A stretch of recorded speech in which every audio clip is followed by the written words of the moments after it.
مقام ہے، بڑی سنجیدگی کے ساتھ سبا کروانے والا مقام ہے. ایک انسان اس کے دل میں ایمان نہیں ہے، وہ کتنا بھی اپنی جان قربان کر دے، کتنا بھی راہ خدا میں لٹا دے، گھر کو لٹا دے، پورا خاندان لٹا دے، پوری جائیداد راہ خدا میں صرف کر دے، حضور ارشاد فرماتے وہ منافق ہے. جو منافق ہوگا اور منافق کو اللہ تبارک و تعالی معاف نہیں فرماتا.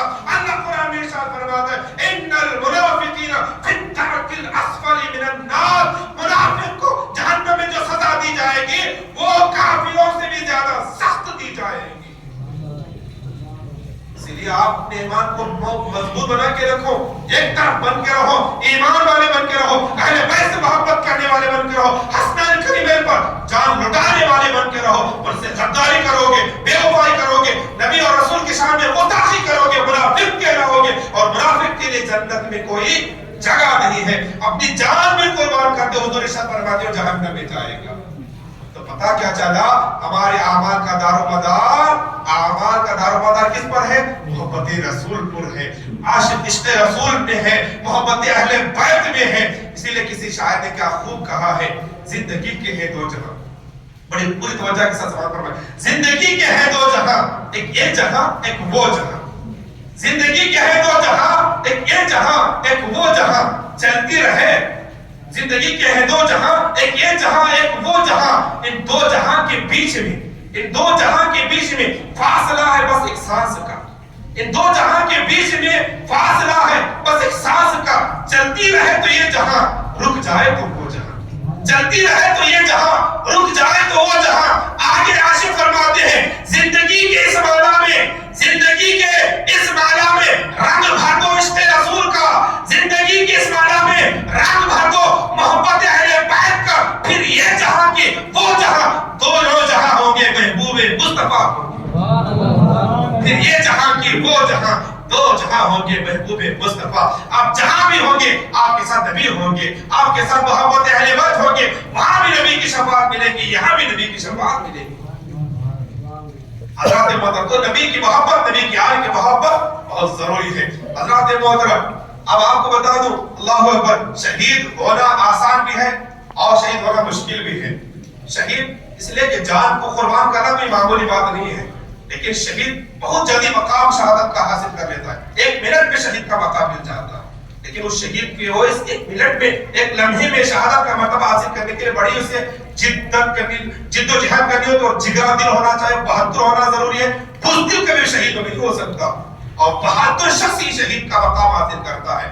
حضرات محترم، حضور نے ارشاد فرمایا کو ہم لوگوں کے ذہن میں سوال بھی ہوگا، کیا شہید جب شہید ہوتا ہے اس کو تکلیف ہوگی؟ کتنی تکلیف ہوگی؟ بہت زیادہ تکلیف ہوگی. اس لیے ہم کو تو ایسا نظر آتا ہے نا، ہاتھ کٹ جائے بہت تکلیف ہوگی، ارے چھوٹی انگلی کٹ جائے، زخم اگر ہمارا ناخن نکل جائے کتنی تکلیف ہوتی. ہاتھ کٹ جاتا ہے، گردن کٹ ہو جاتی ہے، پاؤں کٹ ہو جاتے ہیں، جسم ٹکڑے ٹکڑے ہو جاتا ہے، تکلیف ہوتی ہوگی نہیں؟ حضور ارشاد فرماتے ہیں، سنیے، مشکاۃ شریف کے اندر حدیث پاک ہے، یہ بھی حدیث مشکاۃ شریف کے اندر ہے. اور مشکاۃ شریف میں جو بھی حدیث آتی ہے وہ یا تو بخاری شریف میں ہوتی ہے تو مسلم شریف میں ہوتی ہے. حضور ارشاد فرماتے ہیں شہید کو تکلیف نہیں ہوتی، صرف اتنی ہوتی ہے جتنی چونٹی کاٹنے سے تکلیف ہوتی ہے اتنی ہی صرف تکلیف ہوتی ہے. یہ میں نہیں، حضور فرما رہے ہیں صرف چونٹی کاٹنے سے. حضور نے چونٹی کا لفظ لکھ کر بیان فرمایا، چونٹی کاٹنے سے کتنی تکلیف ہوتی ہے اتنی تکلیف ہوتی ہے. پھر آپ کے ذہن میں سوال آ رہا ہوگا، یہ کیسے ہو سکتا ہے، اتنا سب کچھ ختم ہو گیا تکلیف اتنی سی؟ حضرات محترم، یہ اس شخص کے لیے کہا گیا ہے جس کے دل میں اللہ اس کے رسول کی محبت اتنی بس گئی ہو، اتنا وہ عاشق ہو چکا ہو، رسول اللہ کا اتنا دیوانہ ہو چکا ہو، اتنا مست ہو چکا ہو، وہ عاشق یہ کہے کروں تیرے نام پر ایک جان فدا، ایک جان نہیں تو دو جہاں فدا، دو جہاں سے بھی اگر نہیں جی بھرا کیا کروں کروڑوں جہاں نہیں ہے. کروں تیرے نام پر جان فدا، بس ایک جان نہیں تو دو جہاں فدا.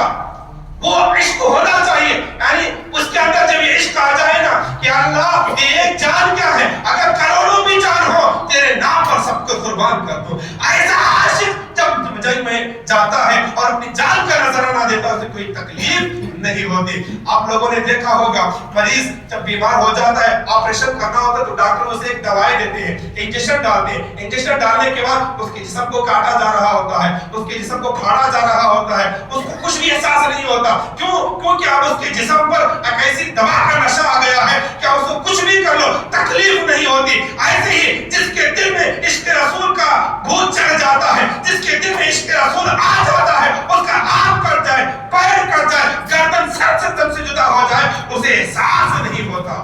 ایک اور مثال دے کر میں آپ کو بیان کر دوں کہ بتا دوں کہ شہید کو تکلیف نہیں ہوتی. حضرت یوسف علیہ السلام پر زلیخا عاشق ہو گئی تھی. ان کے حسن کے بارے میں آپ لوگوں نے سنا ہی ہوگا. حضرت یوسف علیہ السلام کو اللہ تعالیٰ نے بڑی حسن عطا فرمایا, بڑی خوبی عطا فرمائی, اتنا حسن عطا فرمایا تھا کہ زلیخا مصر کی بادشاہ کی بیٹی یوسف علیہ السلام کے اوپر عاشق ہو گئی. یوسف علیہ السلام اس وقت بظاہر ایک معمولی انسان تھے, ابھی ان کو تخت و بادشاہت عطا نہیں کی گئی تھی. اس وقت کی بات ہے جب ان پر وہ عاشق ہو گئے, زلیخا حضرت یوسف پر عاشق ہو گئے, تو مصر کی شریف گھرانے کی عورتیں آئی, آ کر کہنے لگی, اے زلیخا تجھے کیا ہو گیا, تجھے کیا ہو گیا ہے؟ ایک معمولی انسان سے پیار کر بیٹھی, ایک معمولی انسان پر دل دے بیٹھی.